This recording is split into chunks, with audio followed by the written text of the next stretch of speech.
And isn't it sad that we who have been the victims of so much violence, now whites fear violence from us? We do not have a history of killing white people. White people have a history of killing us. Come on, brothers, I know it's painful to be a black man in America. Look at it, brothers. Each one of you is in pain. As a black man in white America, we're in pain, brothers. In pain. We live with constant pain. Racist white America cannot stand to see a black man really free, full of the power of God, with a creative mind at work, with a helpmeet by his side, working to develop creative ideas for the advancement of his family and his people. Please, I'm not trying to be disrespectful, but I want you to understand that you, wherever you are on the earth, you are not a native anywhere. You came there and took it from the native people who are there. So please don't talk about going back, because if others talk to you about that, where would you go? So guys, let's watch these clips or speech from one and only Minister Louis Farrakhan, and also a conversation at Phil Donahue's show that actually went viral because of the questions that people were asking and the way he handled them. I would just like to say that I am terrified that even you, someone who's obviously educated, has given up hope completely. Like when you call upon us, you say white folk, you say black people, Jewish people. Why can't we come together? We obviously can come together. We just have to. We just have to find a way to do it.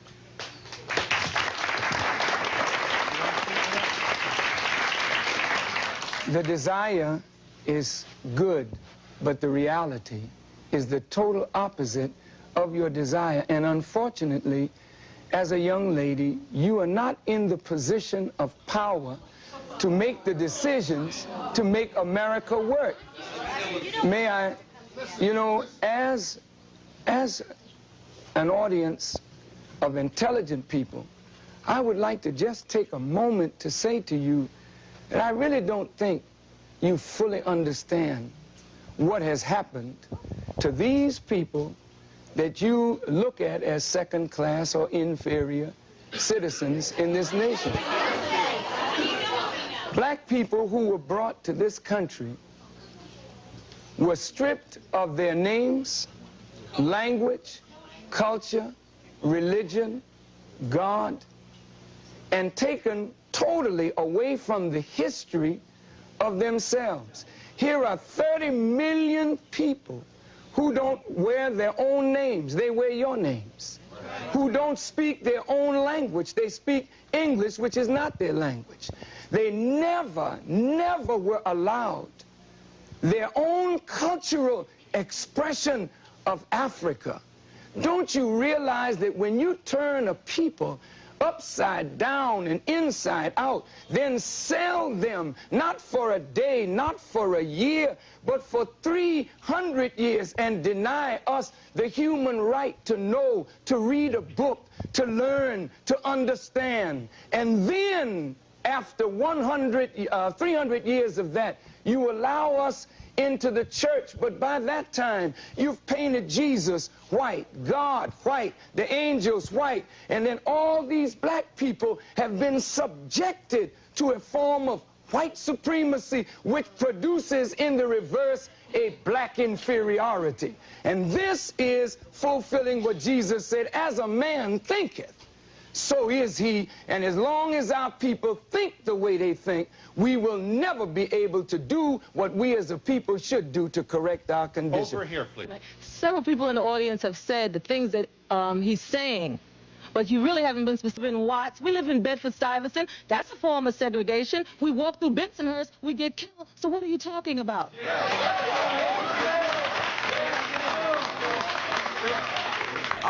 What I'd like to say, there was somebody over there in the audience who said that they were afraid, they were scared of when they were talking about the what he was saying, you see. And what I'm saying is the other day you asked Mandela that same question about fearing, white people fearing, you know, what will the black folks do and stuff. We should be running down the street screaming, ramping, and raving, because when you look at the statistics, who is the one dying? From the policemen, from the KKK, from the skinheads, from the black people. We're getting... be scared. It should be the people. Yeah. Right. Yeah. It should be us who should be scared, or y'all sitting here. Excuse me, I was brought up in, quote, Bedford-Stuyvesant in my town. But I would like to say what scares us is I think we hear violence. May I respond? Yeah. May I respond, please? I'm sorry. All right. Minister Farrakhan, would you explain why it is relevant at this stage in 1990, with all that we've gone through, why it is still relevant to try and to educate or to get white people to understand the plight of black people? Shouldn't the energy be directed to us? Right on. If I may, my work is directly to black people. I spend 99% of my time dealing with us to help us reform our minds and spirit that we may do for ourselves. However, when you live in a society like this, and we know that in order to effect a solution to a problem between black and white, then there's going to have to be some meaningful dialogue between black and white in order to effect a solution. The young lady said she's afraid of violence. And isn't it sad that we who have been the victims of so much violence, now whites fear violence from us? We do not have a history of killing white people. White people have a history of killing us. See? And what you fear, may I say this, sir? What you fear, and it's a deep guilt thing, that white folks suffer. You are afraid that if we ever come to power, we will do to you and your fathers what you and your people have done to us. And I think you are judging us by the state of your own mind, and that is not necessarily the mind of black people. I'm with you in that you're talking about wanting to have meaningful dialogue, and that's a problem. You know, right away, I don't know what's going to make whites happy, for Pete's sake. You know, you're talking about trying to find a solution to your problem. You're trying hard to do that, and we're tuning you right out. We're arguing with you. We're not agreeing with anything. We're not trying to give you a chance. For Pete's sake, you know, what do we want?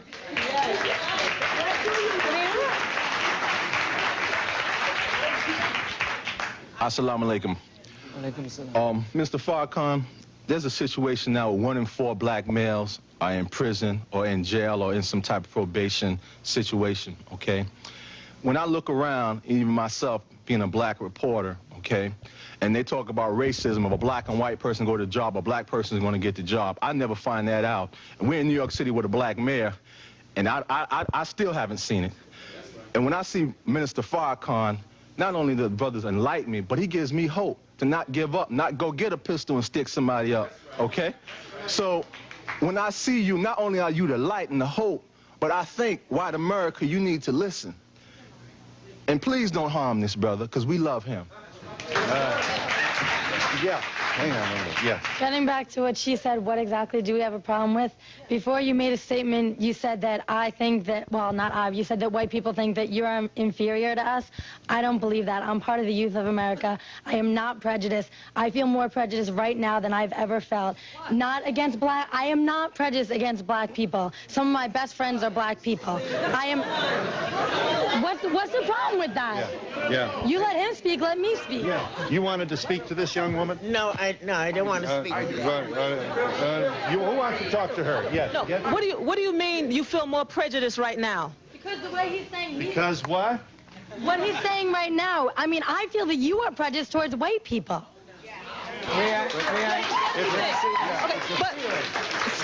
Excuse me. I think it's like he said, it might be a fear or misunderstanding that you have. Because what fear has he put, or what has he actually said here today that makes you feel prejudiced? I think that he said that we think that they're inferior. I think it's partly part of your own complex that you have to get over, because I don't feel you're inferior. I have nothing against black people.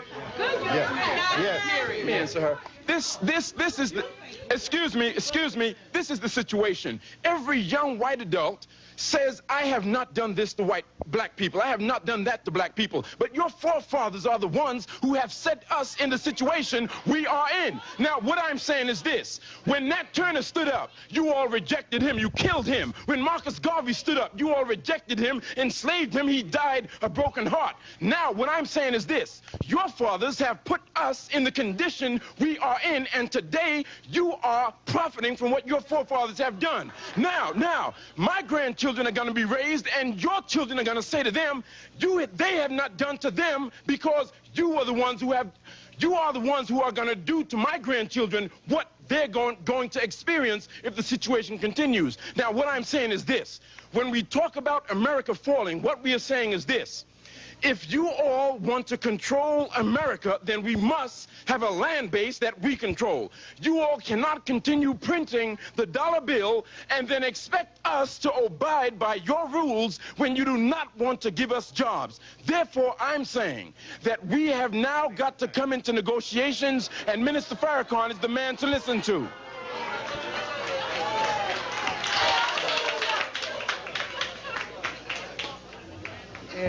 It becomes apparent more and more as we listen to each other and try to talk to each other that we don't perceive reality the same.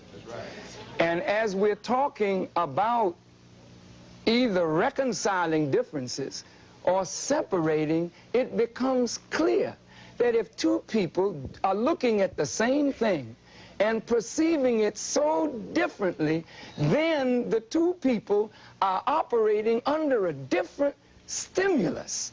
And so when the young lady says, I am prejudiced, to be prejudiced means to judge before the fact. After 400 years of living and experiencing, we're not prejudiced. We are looking at the reality of what we have suffered and continue to suffer. Are you there? Yeah. Are you there, caller? Yes. Thank you for waiting. I'm sorry it took us a while to get you, but go ahead. I know you'll be brief. I'm a white American born into poverty, and I overcame it. You know, the opportunities are here in America, and why can't we just start now?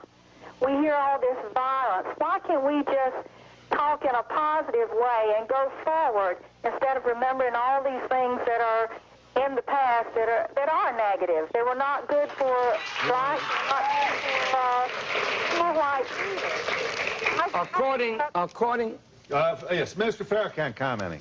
According to the State of Black America by the Urban League, if we started right now, they said, we could never close the gap to black poverty and white poverty.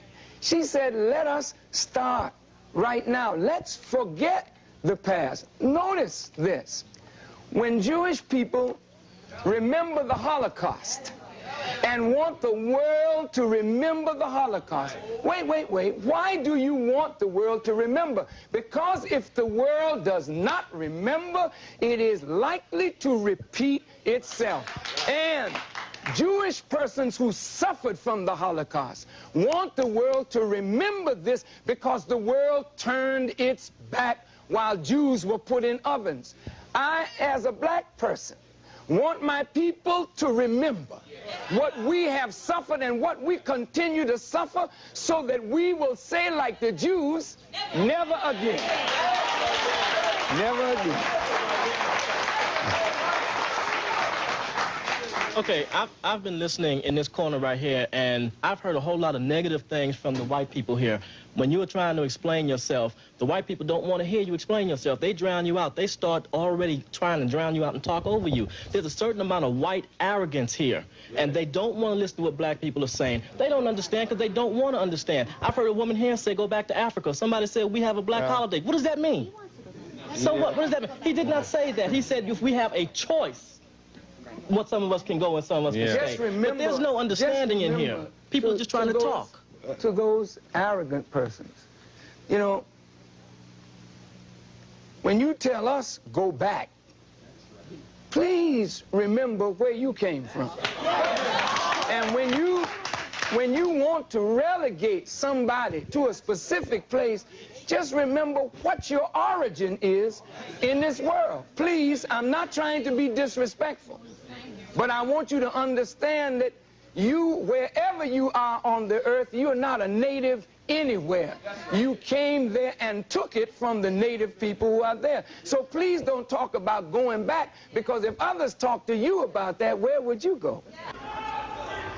But your nature makes you to feel, I need a woman.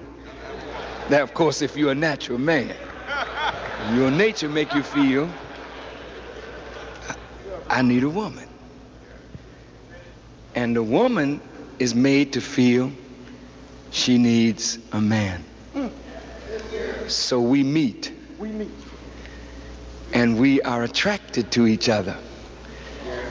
And we fall in love with each other. And that's wonderful. And then sex follows. And then, without planning, an accident takes place. And she says, whoops, there it is.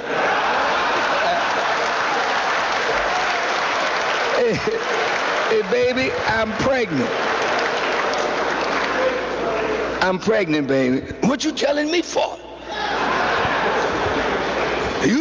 You know what to do.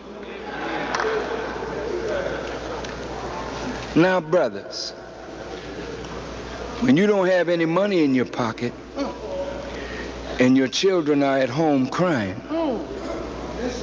how do you feel? When you go home and your wife is working, but you can't find a job. You just graduated from Texas Southern, is it? Texas Christian. Some other college, and you go for a job and they tell you, oh, I'm sorry, you're overqualified for this one. Or they tell you, I'm sorry, you don't have enough qualifications for this one. But it seems that your wife is qualified to hold any position. I notice black women on television sitting next to anchor men, or she's an anchor woman. So they've already fulfilled the requirement. They've hired a minority and a black. And a black. But it's not you. That's right. And since you and I, as a people, have not learned how to create a job, and you know it takes money in this world to live, then the only avenue open for you as a man is either join the army and be all that you can never be in the society,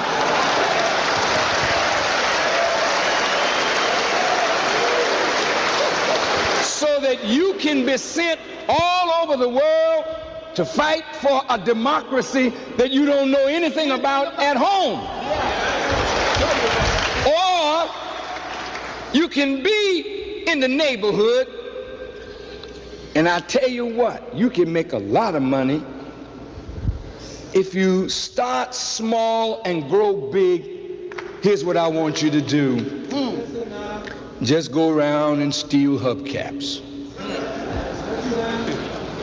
And after you do that, well, break into the car, get the radios. After you do that, well, take the car. Now you don't have to wait till the people sleep. Just go up to them and say, get out. I got this. And if they open their mouth wide enough, shoot them in it. Just look at the degeneration now. Come on, brothers. I know it's painful to be a black man in America. Real pleasure was never meant to come from a woman. Listen, I'm going to say that again. Real pleasure was never meant to come from a woman. Women give men pleasure, but real pleasure comes from creative thinking and then seeing what you think come into reality by the work of your hands. That's real pleasure.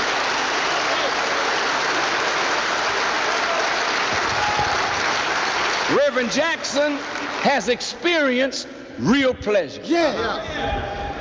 Because this house was an idea in his mind.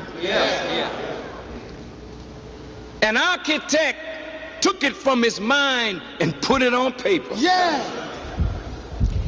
He gathered his flock and they went to work, and what was an idea became reality. The word became flesh.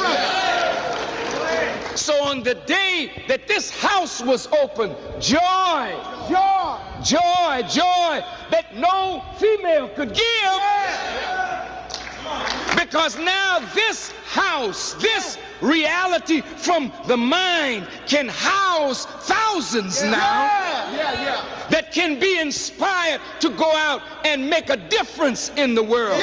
But as long as you as a man lay down at night and dream about your greatness, but you are never able to manifest how great you are, then the pain of being non-productive makes you seek pleasure that keeps you non-productive. Non-productive. Look at it. Look at it, brothers. Each one of you is in pain. As a black man in white America, we're in pain, brothers. We live with constant pain. Nobody knows our pain but God and us.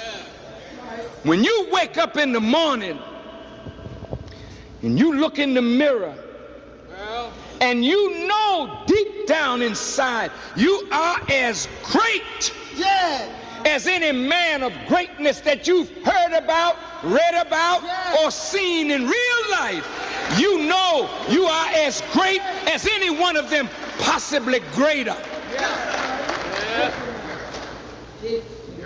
But there's no avenue of opportunity to allow you to demonstrate your individual greatness. Then this breeds frustration. It breeds bitterness.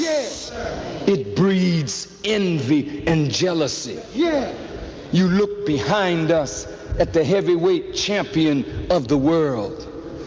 As a black man, you know we have always loved our champions, because it's something to watch a man in a ring deal and win. And you know that Evander Holyfield works hard to be who and what he is.